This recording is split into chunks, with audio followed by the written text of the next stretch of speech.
Saint Porphyrios was born in 1907 with the name Evangelos in Evoia, Greece, in the small village of Agios Ioannis. As a child, he tended to the sheep in the hills, and it is there that he first read the life of St. John the hut dweller, which planted the desire of monasticism in his heart. The spark lit by St. John was fanned when at the age of 7, he overheard a conversation about the divine beauty of the holy mountain. Eventually, he stowed away on a boat to Thessalonica, hoping from there to reach Mount Athos. On the evening after his arrival, a group of monks gathered at the harbor to take the boat to Mount Athos. One of them noticed the young Porphyrios and asked him where he was going. Porphyrios told the monk that he was going to the holy mountain, but lied about the reason as to why. The monk, seeing through this, told Porphyrios to tell any inquirers that he was his nephew and that his mother had passed away, for otherwise he would not be allowed on the mountain since he was still a child.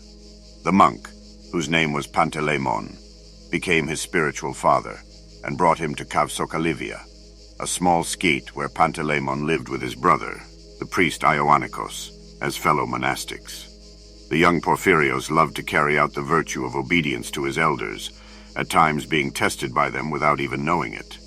When he was 14, his elder asked Porphyrios what he was planning to do with his life. The young man told him that he wished to stay on the mountain. 2 or 3 years later, Porphyrios was tonsured with the name Nikitas. Once, being obedient to one of his elders against the wishes of the other, Porphyrios went out on a rainy day to collect snails. After hours of filling his sack, and burdened by the wind and cold, Porphyrios found himself suddenly caught in a rock slide and was buried up to his knees.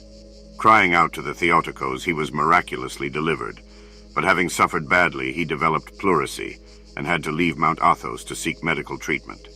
The elder who told him to collect the snails profusely apologized, and personally saw Porphyrios off of Mount Athos, kissing him on the forehead in tears. Porphyrios returned to the village of Agios Ioannis in Evoia, where he reunited with his family. He stayed at the monastery of St. Haralambos, which was near the village Avlonari, until he recovered. His good reputation as a faithful and obedient monk quickly spread, and thus caught the attention of the bishop Faustinus of Kymi. He began to visit Porphyrios frequently, and with the aid of Archbishop Porphyrios III of Sinai, from whom Porphyrios was given his final name, ordained the young monk a deacon and then a priest. 2 years later, he was made a confessor and would at times hear confessions for multiple days at a time without sleep or food. His next major ministry was serving as the chaplain at the Polyclinic Hospital in Athens for roughly 33 years. It was through the well-known professor of canon law, Amilkas Alivizatos, that Porphyrios was assigned to the Church of St. Gerasimos, which was associated with the hospital. During this time, he helped many patients spiritually by acting as their father confessor. In addition to his hospital duties, he helped to renew the Church of St. Nicholas in Cilicia, often having recourse to it during the night to pray by himself or with family. However, Porphyrios had still been unable to fulfill another dream he shared with his family, founding a monastery.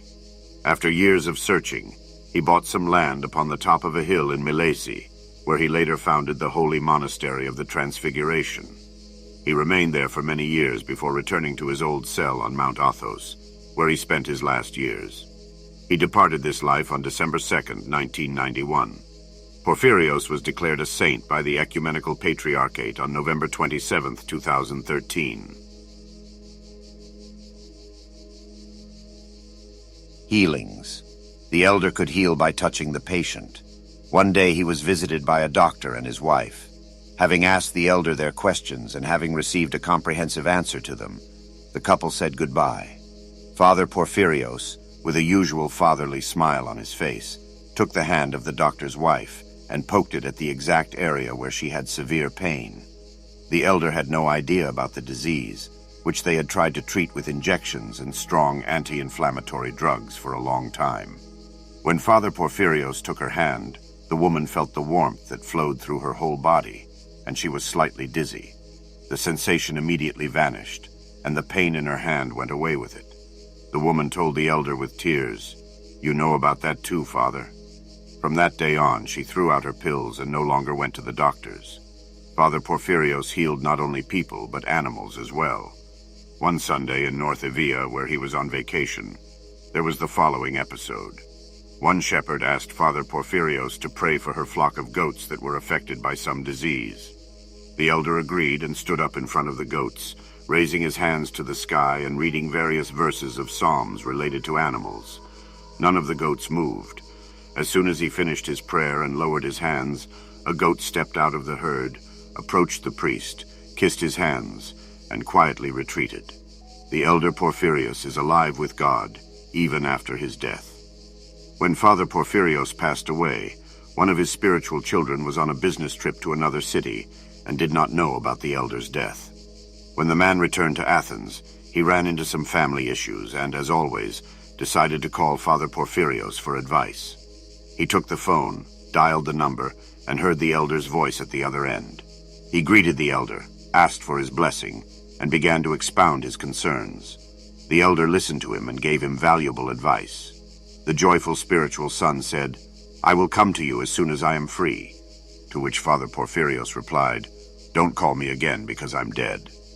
Nevertheless, God is not the God of the dead, but rather God of the living, and we believe and know that the elder Porphyrios is alive with God, that he can hear our prayers and is able to intercede for us sinners before the throne of the Most High.